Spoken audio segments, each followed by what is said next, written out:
Today, I'll walk you through how to create a daily planner in OneNote, even if you're a total beginner or just need a quick refresher. By the end of this guide, you'll know exactly how to set up your daily planner so you can stay organized and boost your productivity. Let's get started by opening Microsoft OneNote.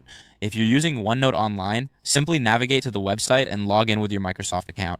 Don't worry if your dashboard looks slightly different. The core functionalities remain the same. Just take a moment to familiarize yourself with the layout. Next, we need to create a specific page for your daily planner. To do this, click on the Add Page option on the left sidebar. You can name this page something like Daily Planner or Today's Tasks. Whatever resonates with you, this will serve as the central hub for your daily activities. Now, let's create a column where you will list down the tasks for the day. To do this, click on the page and start typing your tasks in a vertical format. This column will help you keep track of everything you need to accomplish. Think of it as your to-do list, a simple yet effective way to visualize your tasks. Next, we will create a table that will serve as your hourly task tracker for the day.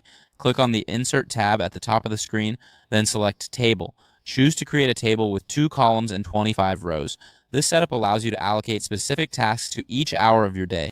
Once you've inserted the table, it should look something like this: one column for the time slots and another for the tasks you plan to accomplish during those hours.